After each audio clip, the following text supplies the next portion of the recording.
You're watching Russia celebrate another territorial gain in eastern Ukraine, another few square kilometers marked in red on the maps, another village fallen.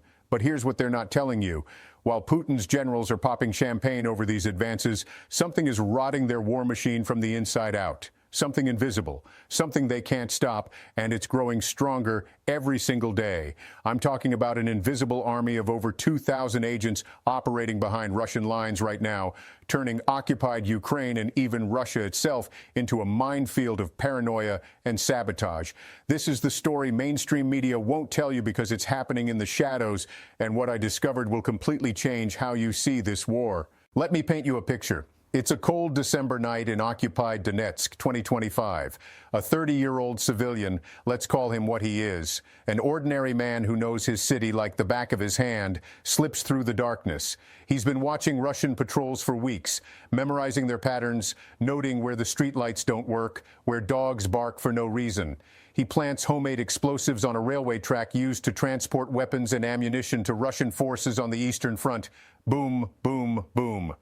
He disappears into the night. The railway line becomes unusable. Russian supplies are delayed. Ukrainian troops on the other side of the front get a few extra hours, maybe a day, maybe enough time to save lives. This man isn't a trained soldier. He's not wearing a uniform. He's just a guy from Makiivka who decided his town won't belong to Russia, no matter what any peace treaty says. And he's not alone. Not even close. His name is classified, but his organization isn't. It's called Atesh, which means fire in Crimean Tatar, and it represents just one network in Ukraine's sprawling underground resistance movement. Here's the catch. This isn't some ragtag group of angry civilians throwing Molotov cocktails anymore. By the end of 2025, Atesh and similar groups have evolved into something the Kremlin genuinely fears: a sophisticated, coordinated network of spies, saboteurs, and double agents that has metastasized throughout Russia's entire military infrastructure. That word, metastasized, came directly from an Atesh coordinator I'll tell you about in a moment. Think about that. They're describing themselves as a cancer spreading through Russia's war machine. Let me give you the numbers that should terrify Moscow. According to Armed Conflict Location and Event Data, an independent conflict monitoring organization, Atesh alone accounted for more than half of all reported sabotage incidents in occupied Ukrainian territories in 2025. More than half.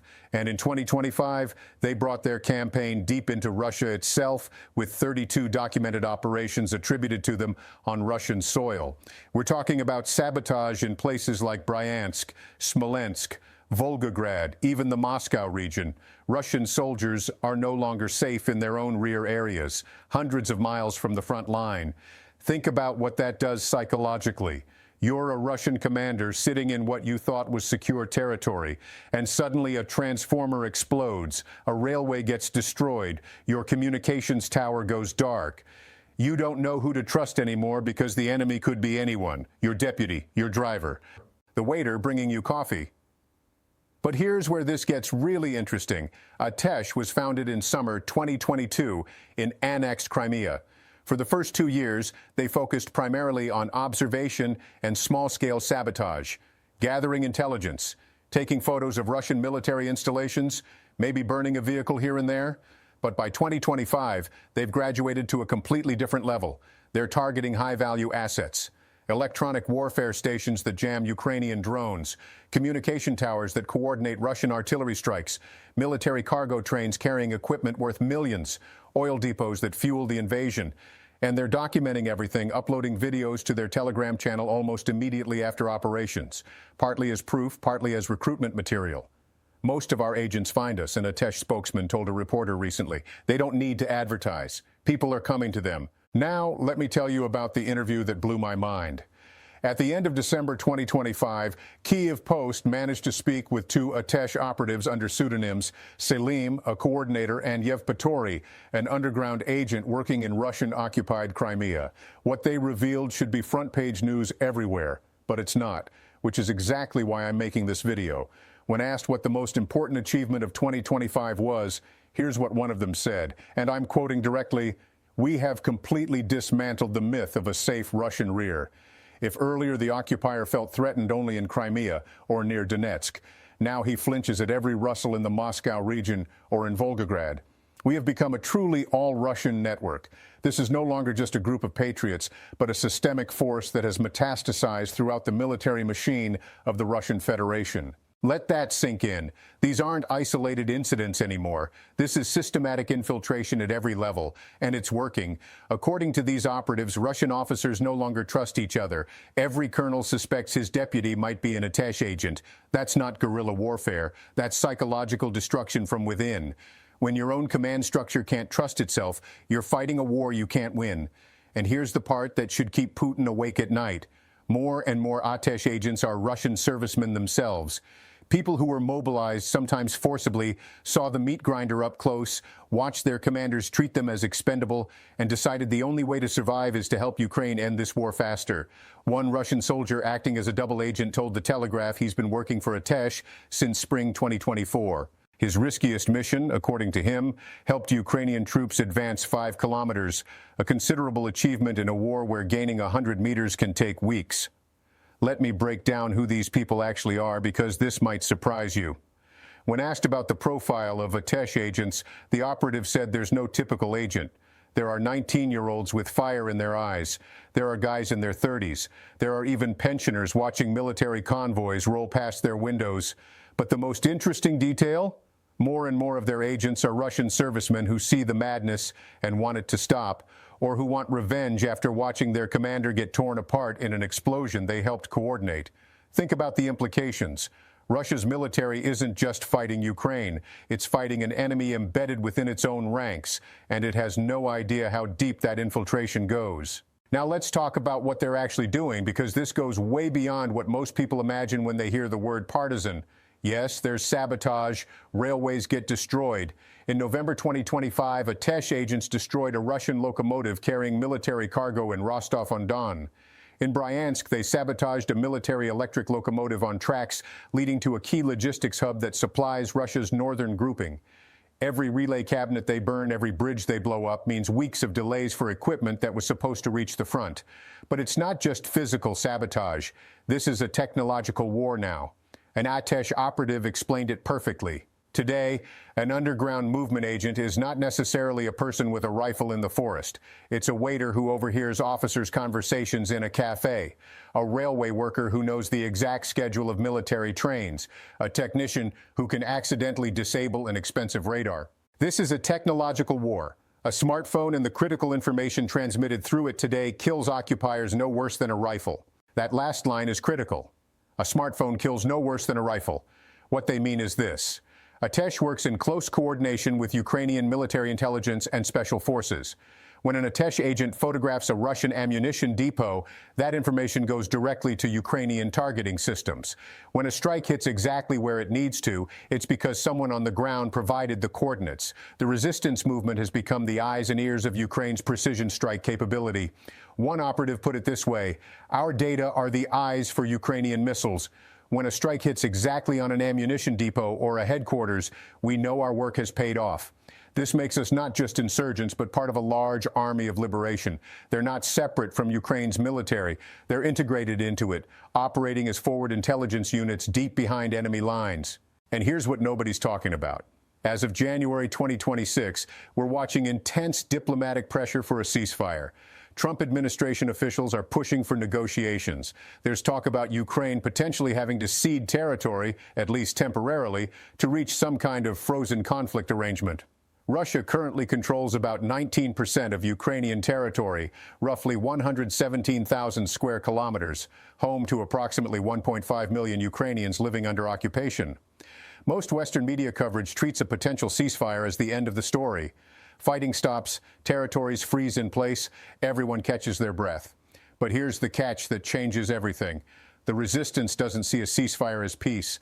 They see it as the beginning of the next phase of the war. Listen to what the Atesh spokesman said when asked about a potential peace agreement. A ceasefire will only change our focus as we prepare for the next stage of war. I want Ukrainians in occupied territories to know this is not forever. The occupation will be stopped, but we must fight. Don't fall for this propaganda and this regime. Stay with Ukraine. Another agent put it even more bluntly. A ceasefire will only give us time to prepare better, recruit those who previously hesitated, and create a living hell for the occupiers in every stairwell and at every checkpoint. We will become an invisible army. We will prepare the ground for the moment the Russian army breaks any treaty and attacks again. We aren't waiting for peace. We are preparing for liberation. Do you understand what this means? Even if the shooting stops tomorrow, even if negotiators shake hands and draw new lines on maps, there will be no peace in occupied Ukraine. Russia will be holding territory where the population actively works against them, where infrastructure randomly explodes, where their officers can't trust their own soldiers, where every street corner could be a trap. This is the invisible war that will continue regardless of what happens at the negotiating table. And it's a war Russia cannot win because you can't occupy a population that refuses to be occupied. You can't secure territory when the people living there see themselves as enemy combatants waiting for their moment. Let me tell you what motivates these people, because it's important to understand. I asked myself, how do you operate under that kind of pressure for months or years without breaking? One agent described it perfectly. It's the drive of knowing that you are doing something truly important. When you realize that one phone call or one photo of yours saved the lives of an entire company of our soldiers, it keeps you going better than any stimulant. We don't give up because we have something to fight for: home, family, justice. Another agent talked about the hardest moments. He said repressions are brutal. When Russia can't catch the saboteurs, they take it out on civilians. But what helps him not break? Rage. When you see another atrocity by the occupiers, you don't cry. You go and plan a new operation. This is the best cure for despair. Think about what that means for Russia's long-term position. They're not just fighting people who are scared. They're fighting people who are angry, motivated, and getting more sophisticated with every operation. The Atesh coordinator made this point explicitly. We have become more professional. This is no longer just about throwing a Molotov cocktail. This is the highest level of coordination. Today, Atesh is a combination of experienced saboteurs, IT intelligence specialists, and most importantly, officers inside the Russian General Staff itself. Officers inside the Russian General Staff. Let me repeat that because it's staggering. They're claiming to have infiltrated Russia's top military command structure. I can't independently verify that claim, but given everything else we know about their operations, it's not implausible. And if true, it means Russia is fighting a war where their own headquarters might be compromised. Now let's talk about the human cost of occupation and why this matters. As of June 2025, at least 221 individuals remain imprisoned in Crimea alone due to politically motivated persecution by Russian occupation authorities. Russia designated Atesh a terrorist organization in 2024. Anyone suspected of working with them faces up to 20 years in prison. Torture is common. Disappearances happen. Families of suspected agents get harassed. Russia has significantly beefed up counter-sabotage efforts, increasing police and security forces, trying to create a climate of fear. But it's not working. The resistance is growing, not shrinking. Every brutal crackdown creates more rage, more motivation, more people willing to risk everything. And this brings me to the most important point, the one that should reshape how you think about this entire conflict. Everyone's focused on the front line. How many square kilometers did Russia gain? How many did Ukraine retake? What's happening in Bakhmut, Avdiivka, Kursk? Those battles matter, obviously. But while everyone watches the front line, this shadow war is determining the real trajectory of the conflict. Russia gained about 4,000 square kilometers in 2025. Sounds impressive until you realize they paid for that with over 400,000 casualties, according to Ukrainian estimates. Over 400,000 killed and wounded for less than 1% of Ukrainian territory. And now they're holding that territory in a state of permanent insecurity. They can't trust their own soldiers. They can't secure their supply lines. They can't keep the lights on or the trains running. Ukrainian flags get painted overnight in Mariupol, in Melitopol, in occupied Crimea. When a collaborator gets assassinated or a Russian headquarters loses communications, people standing in queues whisper to each other, "Ours are working." That gives them strength. It means Ukraine hasn't abandoned them. Here's what I want you to understand. Modern warfare isn't just about who controls what territory on a map. It's about whether you can actually hold and use that territory. Russia is discovering they can't. Every day they occupy Ukrainian land. They're hemorrhaging resources, trying to maintain control over a hostile population. They're losing equipment to sabotage faster than they can replace it. They're breeding paranoia in their own command structure. They're creating a resistance movement that will outlast any ceasefire, any peace treaty, any diplomatic arrangement. This invisible army isn't going anywhere. If anything, a frozen conflict gives them more time to recruit, more time to train, more time to prepare for the moment the fighting inevitably resumes. And it will resume. Everyone involved knows it. The Russian soldier working as a double agent was asked if he'd continue working for Atesh if a peace agreement was signed. His answer? Of course, as peace in Ukraine will be temporary. That's not pessimism. That's realism from someone watching this war up close. The resistance sees a ceasefire not as an end, but as an operational pause. They'll use it to build networks, stockpile resources, identify targets, and wait.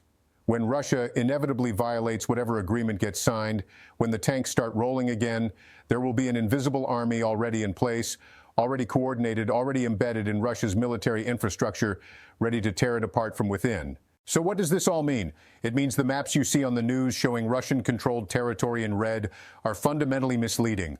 Russia doesn't control that territory. They occupy it, barely at enormous cost, while fighting an enemy they can't see, can't track, and can't eliminate. It means any peace deal that leaves Russia in control of occupied Ukrainian land isn't actually freezing the conflict. It's just changing the nature of the fight from conventional warfare to asymmetric warfare, which Ukraine is proving very good at. It means the longer Russia tries to hold Ukrainian territory, the deeper this cancer metastasizes through their military. And it means that ultimately, occupation of a determined, hostile population is unsustainable. History proves this over and over. You can win battles and still lose wars. Russia is learning that lesson in real time, one sabotaged railway at a time, one compromised officer at a time, one destroyed ammunition depot at a time. The invisible army is real. It's growing, it's effective, and it's going to be one of the defining factors in how this war ultimately ends, regardless of what happens at the negotiating table. That's the story mainstream media isn't telling you because it doesn't fit the neat narrative of front lines and territorial maps. But it's the story that might matter most. Stay informed. Question the maps. Look beyond the headlines. Because the real war, the one that will determine Ukraine's future, is happening in the shadows, and the shadows belong to Ukraine.